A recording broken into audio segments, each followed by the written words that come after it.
gano'n. Ano yung nasagot ko? Parang alingilangan pa di ba? Gusto naman, parang... Yay! Alam mo, pag gusto ka na lalaki, pag tapos mo na nga talaga niya ng oras. Ito lang.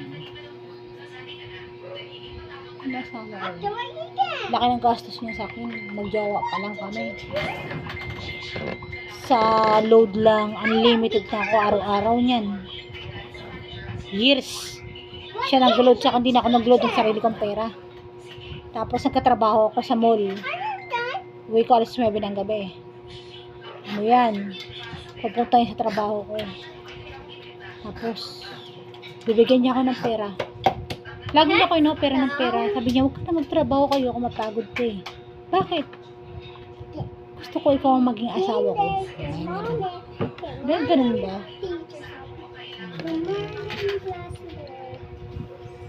Alam mo yung love story ng asawa ko, kung ilalagay mo sa magpakailanman, sobrang nakakakilig. Kung mapaparad ng mga tao, nakakakilig talaga.